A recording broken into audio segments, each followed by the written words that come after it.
इस बात का तो बिल्कुल संदेह नहीं है कि अगर भारत ये करेगी तो तभी करेगी जब फेयर हो।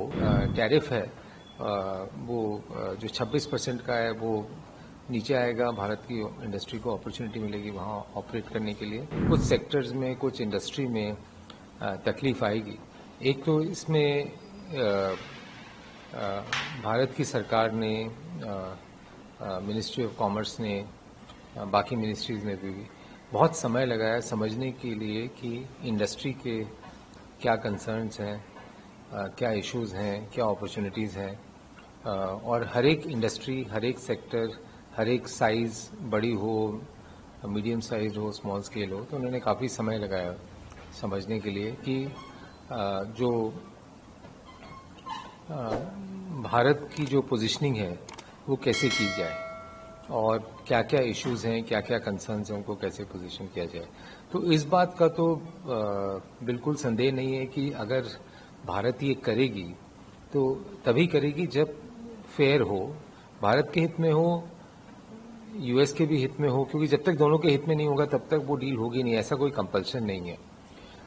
दूसरा ये कि अगर आप इंडस्ट्री से पूछें तो इंडस्ट्री की अगर वो फेवरेबल टर्म्स में होते हैं और अगर बाकी कंट्रीज जो हैं उनसे रिलेटिवली बेटर टर्म्स में होती है तो इंडस्ट्री की ज़रूर इच्छा है कि ये FTA हो, क्योंकि जो टैरिफ है वो जो 26% का है वो नीचे आएगा, भारत की इंडस्ट्री को अपॉर्चुनिटी मिलेगी वहाँ ऑपरेट करने के लिए और ज़्यादा कम्पिटिटिव रहेंगे as compare to the other बाकी देशों के तवज्जो में।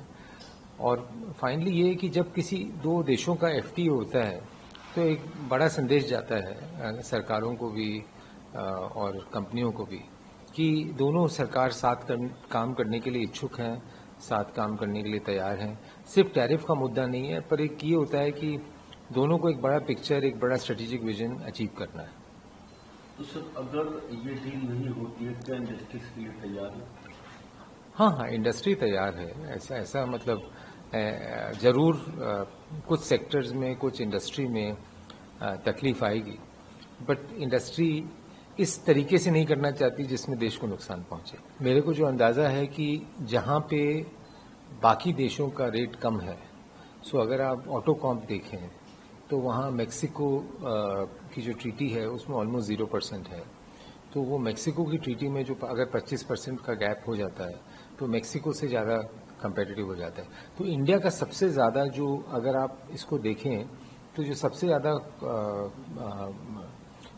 ऑल्टरनेटिव रिप्लेसमेंट आएगा वो मेक्सिको से ज़्यादा आएगा।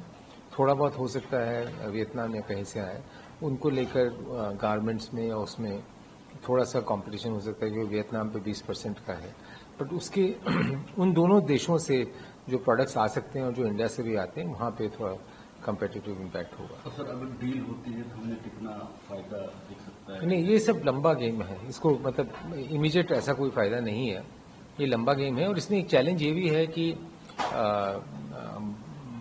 कई अमेरिकी कंपनीज भी भारत में इन्वेस्ट करेंगी, भारत में एक्सपोर्ट करेंगी, तो भारत को, जो भारत की कंपनियां हैं उनको भी अपने कम्पिटिटिवनेस पे ध्यान देना पड़ेगा। सरकार को भी ये सोचना पड़ेगा कि उन सब इंडस्ट्रीज़ को कम्पिटिटिव करने के लिए अगर कुछ रिफॉर्म्स करने हैं, कुछ नए कानून लाने हैं, कहीं सपोर्ट करना है तो वो भी सपोर्ट करना पड़ेगा। तो ये दोनों दो तरफा है, सिर्फ कुछ चीज़ें अच्छी भी होंगी और कुछ ऐसा है कुछ सेक्टर्स में थोड़ा कंपटीशन, थोड़ा चैलेंज भी आ सकता है।